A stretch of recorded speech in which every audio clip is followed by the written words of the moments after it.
अच्छा, ये मटका फोड़ी ना कृष्ण ने, ये मटका का मतलब समझो। मटका माने देह ध्यास, मैं शरीर हूं सोचना मटका है। मैं शरीर हूं, मटका फूटी माने अंदर माखन मिल गया। माखन माने निचोड़, सार। दूध बिगड़ा तो दही बना, दही बिगड़ी तो माखन, और माखन को गर्म किया तो घी हो गया। तो इस तरह से जीवन में एक बालपन बिगड़ के फिर युवापन आया, युवापन बिगड़ कर फिर वृद्धाप्य आ गया। तो जीवन ऐसे दूध से दही बनकर, यौवन तो दही है, दूध बचपन है, यौवन दही है, और बुढ़ापा माखन है। प्रौढ़ था माखन। तो इस तरह से जीवन में जब हम प्रौढ़ हो जाते हैं, माने मैच्योर, जिसको कहते ना मैच्योर हो गए, मजबूत हो गए, निखर आए, खिल गए, तो कली खिल गई।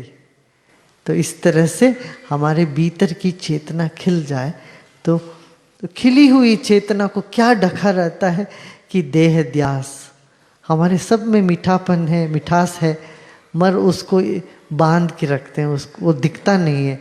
उसको दिखाने के लिए कृष्ण की जरूरत है। फिर उन्होंने माखन मटका फोड़ा तो उसके भीतर से फूट फूट के निकले। जब भी खुशी होती है तो हम क्या कहते हैं? फूट फूट के खुशी निकले, बोलते हैं कि नहीं? प्यार उमड़ा तो क्या कहते हैं? फूट फूट के प्यार।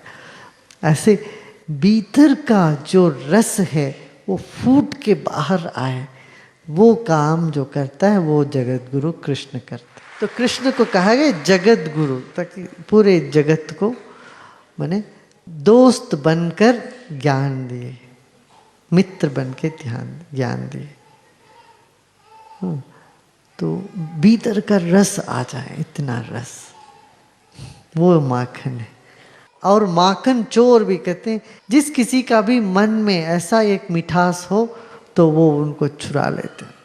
सिर्फ मन को नहीं, उन्हीं को चुरा लेते हैं। इसलिए माखन चोर। यदि चोर को भी ग्लोरीफाई कभी कर दिया है तो वो तो सिर्फ कृष्ण को ही किया गया है, कि बड़े प्यार से कहते हैं चोर। बच्चों को माँ कभी कहती नहीं तुम चोर हो, वो चोर, चित्त चोर। फिर आगे करके सबका चित्त को हर लिया, चोरी कर लिया। इस तरह से कहते हैं कि उसका पूरा सारांश यही है कि मस्त रहो, अपने भीतर तल्लीन हो जाओ, रम जाओ। तो रमे हुए हो सब। सो गीता में यही सार, सहज रहो, एकदम सहज हो। हाँ, राधा के बारे में आपको पता है? राधा के बारे में जिक्र बिल्कुल नहीं है श्रीमद् भागवत में। गोपियों की जिक्र है, राधा का एक भी जिक्र नहीं है। हाँ, राधा कृष्ण की ही शक्ति है। राधा का अर्थ यही है, अपने स्रोत के ओर लौटें। धारा माने क्या? जो प्रवाह बाहर की ओर निकलती है, वो यदि उल्टा अपने स्रोत के ओर चलें उसको कहते हैं राधा।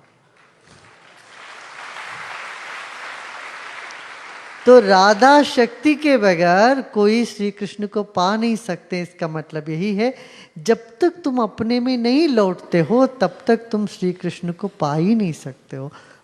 श्री कृष्ण तो आत्मस्वरूपी है, आत्मा है। और मन जब अपने आप में लौटने लगती है, उस धारा को मन राधा कहते हैं। मन जब नमः होता है तो राधा। तो जब मन अंतर्मुख हुआ तो तब कृष्ण को प्राप्त कर लेते हैं। तब तक कृष्ण की प्राप्ति हो ही नहीं सकती। तो कहते हैं, कृष्ण कहते हैं मैं कौन हूं? ये जो प्रश्न आता है तब श्री कृष्ण बोलते हैं अर्जुन को विभूति योग में, कृष्ण जिस किसी में भी तुमने कोई आकर्षण देखते हो अर्जुन, वह आकर्षण मैं ही हूं, मैं उसमें हूं, इसीलिए तुम्हें आकर्षण लगता। और सूर्य में जो किरण है, ताप है, वो मैं हूं।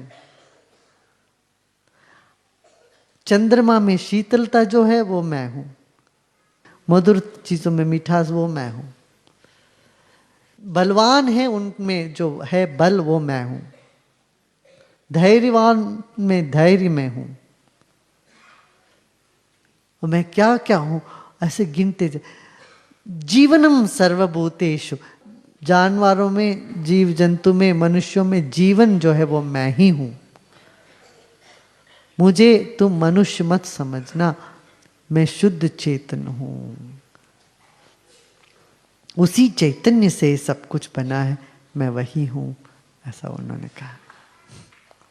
भगवत गीता में बहुत सुंदर अध्याय में बताया, जीवनम सर्वबोधि, हर एक में जो जीवन है, जो जीवनी शक्ति है, वो मैं ही हूं, मैं ही। ठीक है, तो आंख बंद करके ऐसे देखो तो अपने भीतर समझो कि कृष्ण बैठे हैं कहीं अंतराल में, गहराई में, तो तुम उसके ही स्वरूप हो। और कहते हैं हवा में हूँ, आकाश में हूँ, सूर्य में हूँ, पानी में हूँ, समुंदर में हूँ, पहाड़ में हूँ, पौधे में हूँ, यहाँ कुछ भी ऐसा नहीं है जो मैं नहीं। यहाँ तक कहते पांडवों में अर्जुन तुम भी मैं ही हूं। पांडवा नाम च धनंजय, तुम मुझको जो सुन रहा है तू अपने आप को क्या समझा, कौन है तुम? मैं ही तो हूं, तू भी मैं ही हूं। तो मेरे सिवा यहां कुछ भी नहीं है, कुछ भी नहीं है, कुछ भी नहीं। इसी को कहते विश्व रूप दर्शन, सारा विश्व का रूप मैं ही हूं, ये बता रहे हैं।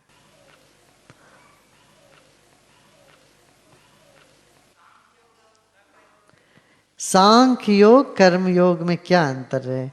सांख्य योग माने इस तरह से देखना, अलग अलग देखना, ये मैं शरीर नहीं हूं, मैं मन नहीं हूं, मैं बुद्धि नहीं हूं, मैं क्या हूं, ये देखना, ये सांख्य। और योग, ये भी मैं हूं, ये भी मैं हूं, ये भी मैं हूं, ये सब मैं ही हूं। तो एक तो है जिसको कहते हैं एनालिसिस, अलग अलग करके कहना। दूसरा सिंथेसिस, ये दोनों करके, एनालिसिस करके, सिंथेसिस करके एक ही सत्य मिलता है। इसलिए कहें कि वो मूर्ख है जो कहते हैं सांख्य अलग है, योग अलग है, दोनों एक ही पाए। गुरुजी, उपवास का क्या अर्थ है? देखो, उपवास करने से कोई भगवान नहीं मिलेगा तुम्हें। थाली क्यों बजा रहे हैं इसमें?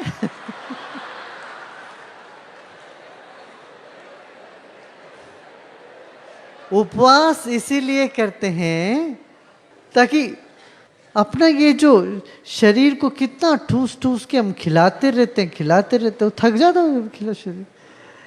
तो शरीर को भी थोड़ा रेस्ट चाहिए ना, हॉलीडे, रजा चाहिए उसको, हॉलीडे चाहिए, छुट्टी चाहिए। उस छुट्टी देने के लिए उपवास करते, शरीर ठीक होता है, मन ठीक होता है, फिर लगन लगने लगता है ध्यान में, इसीलिए करते हैं। हाँ?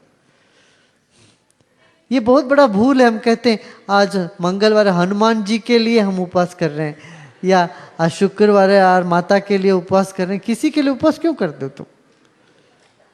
उपवास करने से प्रार्थना अच्छी सी होती है, इसलिए उपवास का एक और रखा, फास्टिंग का। फास्टिंग करने से शरीर शुद्धि होगी,